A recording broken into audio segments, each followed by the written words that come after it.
Hey guys, welcome to this week's video. What we want to discuss this week is soaking snakes, whether that's a good or a bad thing, when to do it, when not to do it, and the reasons why.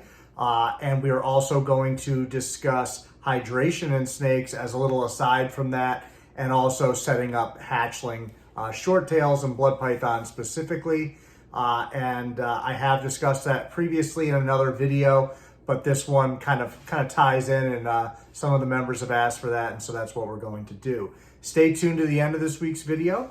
I have a new frame that I got for my living room, and I'm going to want to have you guys help me pick out what snake picture we're going to put in there. So stay tuned for that. So I have to admit, I got a little worried when I first came in here and sat down. Raiden's tub's over here, and Raiden didn't come front and center to her tub, which she always does. But I forgot she's in shed, and so that's the only time she doesn't come forward, if she's sitting on eggs or in shed. That's it. Otherwise, she's always right here. Like my big T positive girl is always right here. So it surprised me. Quick aside, random thought as I was in here. So soaking snakes. When this is a more controversial subject than I think it should be. But there are people that are soaking snakes at times they really shouldn't be. There are people that don't soak snakes they probably should. And it goes all over the place. And I'm sorry about that little stutter there. It's like 12:30 at night. I'm very tired, worked all day. But I'm trying to get this done for you guys. So I think the first thing that you want to look at when you're looking at whether or not you should be soaking your snake, first of all, is what is the reasoning that you're looking to soak your snake? Is there a medical issue you're looking to solve? Is the snake dirty and you're looking to clean it? What is it that you're doing? And then you need to look at the natural behavior of the species. And this is where, to me, it's important. I keep blood and short-tail pythons primarily. These snakes are very, very comfortable in the water. It's very natural for them to be in very swampy areas, to sit very wet. So it is not stressful for most of them to be soaked. What can create stress with that is soaking incorrectly. But by and large, the biggest thing that will stress a snake out when you soak them is the temperature of the water.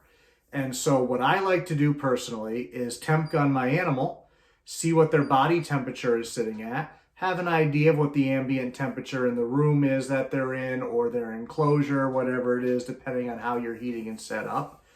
And then try to mimic that with the water temperature within a degree or two, so it's not such a big shock.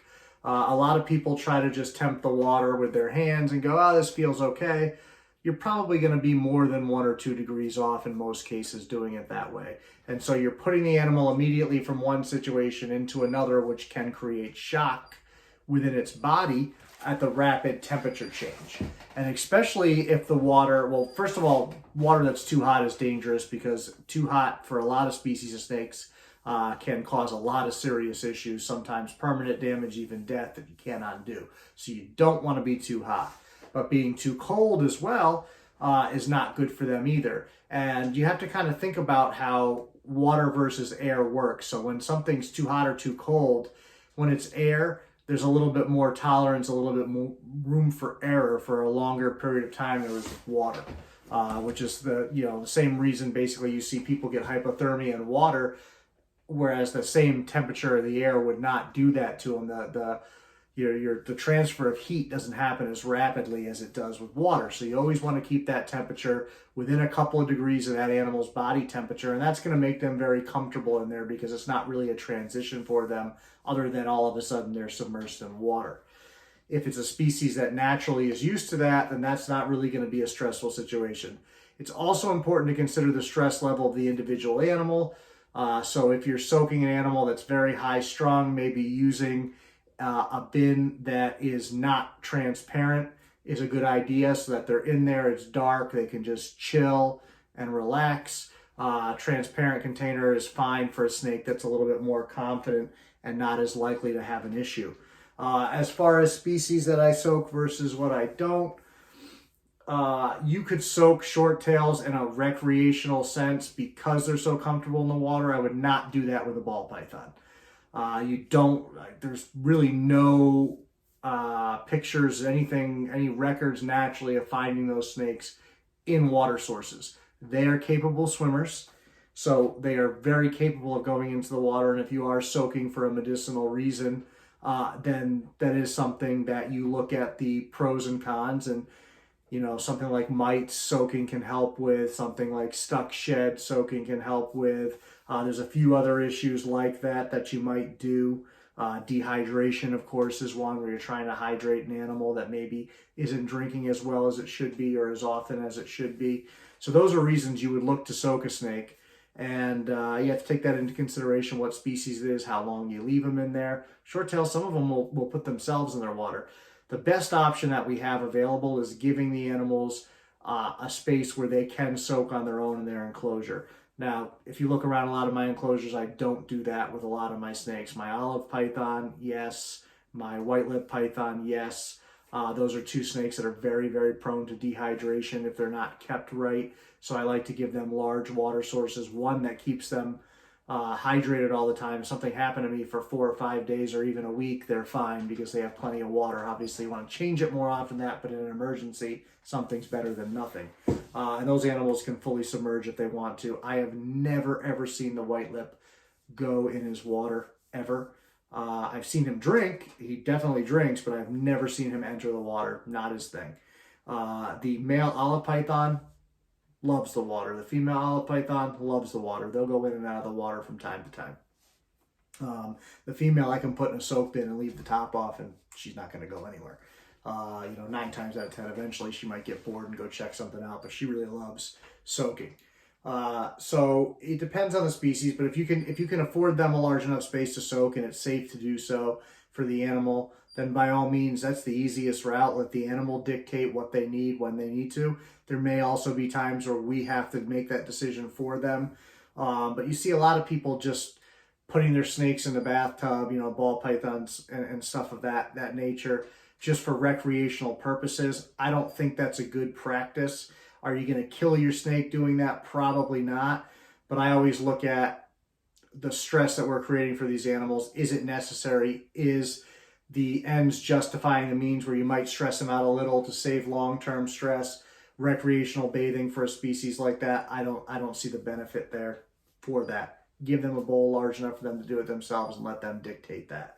I did that with my ball pythons for years, and almost never were those snakes in the water.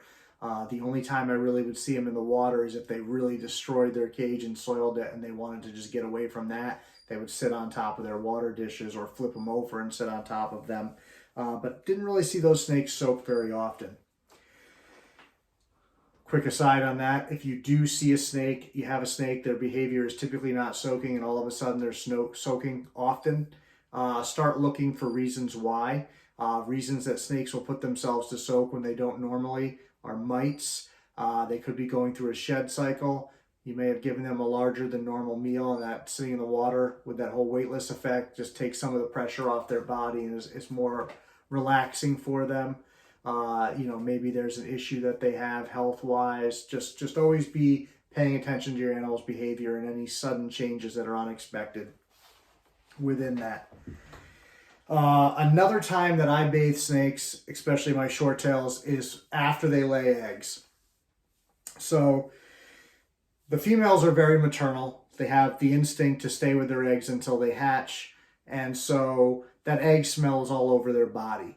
If you just leave that egg smell all over their body, some females will just pick up eating and go back to normal, but some need to kind of get out of that mental state of being a mom and protecting those eggs. And so what I like to do is soak them for 10 or 15 minutes in water after I pull their clutch and everything, scrub out their cage, completely disinfect it. After they've been in the water for about 15 minutes, I'll add a little bit of, chlorhexidine, a little bit of Dawn dish soap, the blue, just the original blue Dawn, one or the other, just a little bit in there, mix that up a little bit, get it a little sudsy, take either a clump of paper towels, or you can take a face cloth or a small hand towel, whatever it is that you want to use, that's clean and good to use. Put that in the water, wring it out a little bit, and then scrub, especially on their belly scales. Scrub their sides, get up underneath their chin, because a lot of times they'll be rubbing up on the eggs. Get as much of that smell off of them as possible to help alleviate that stress of looking for those eggs and getting them back onto food and back to routine as quickly as possible and not have them go through that whole stressful process of searching for eggs they're not going to find. So if you're looking to soak your snake just to clean them off, to me, one thing that I like to do instead of doing that is to take once again, a face cloth, a hand towel, a clump of paper towels, whatever it is, spray a little diluted chlorhexidine on there, wipe down the snake, you know, interesting motion there.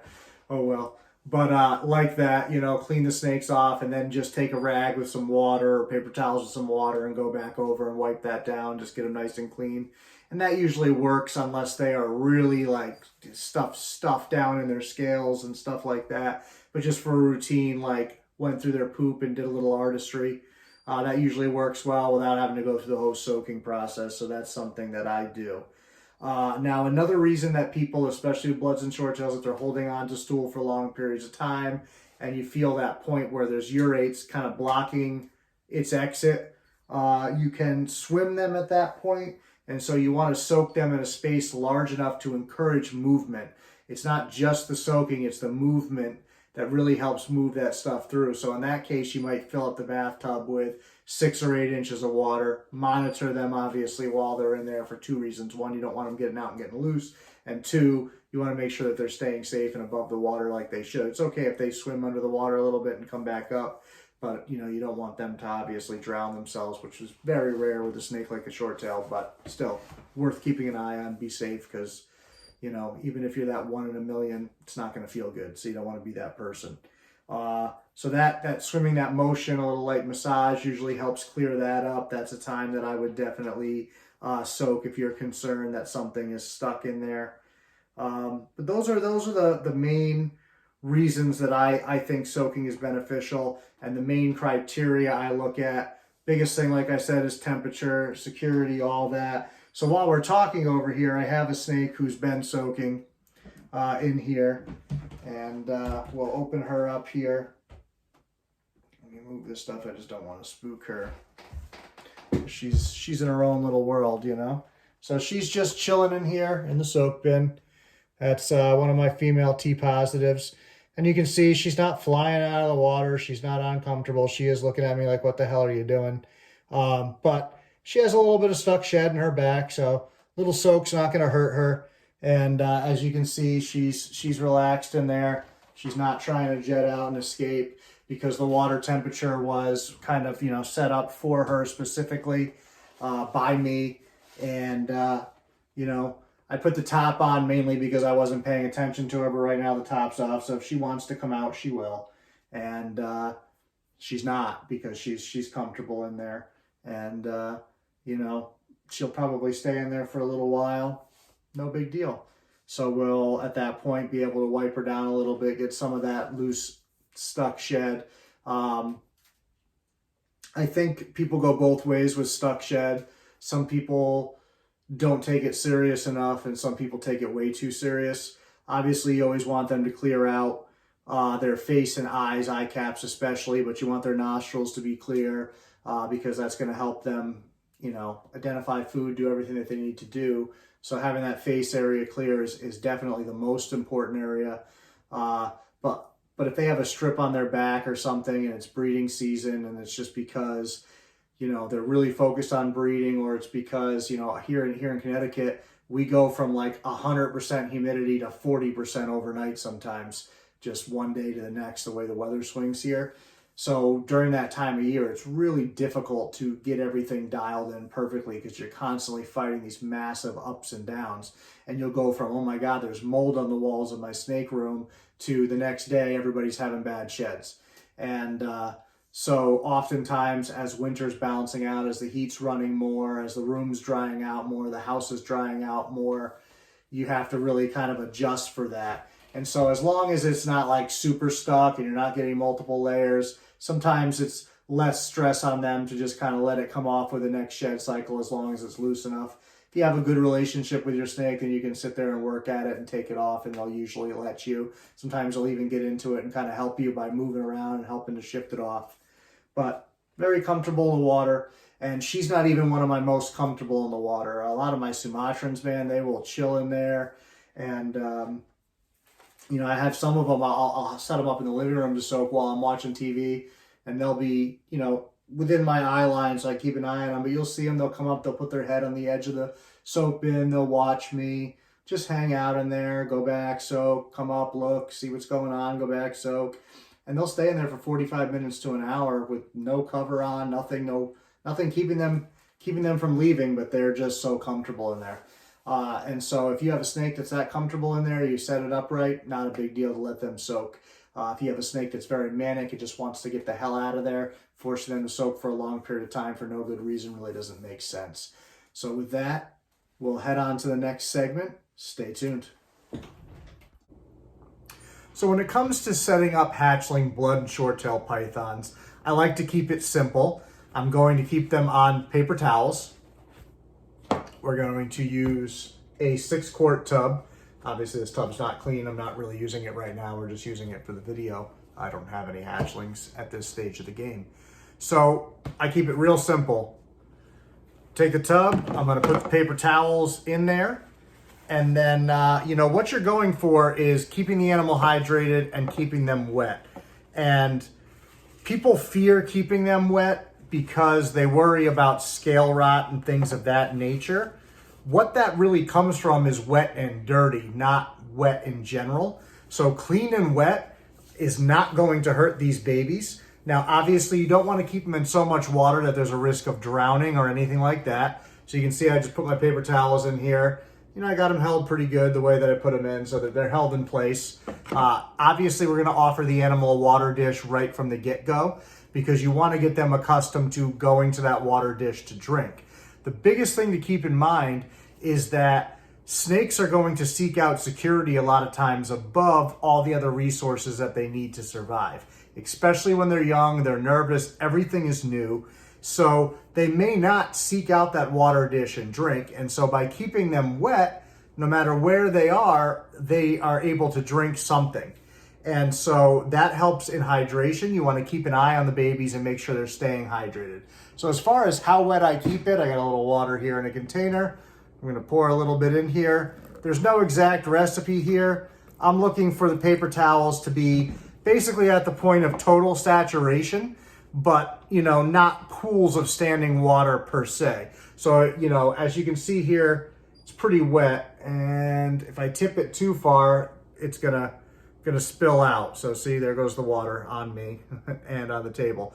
So there's enough water in there where there's total saturation of the paper towels and enough to where if the animal drinks off the bottom, they can.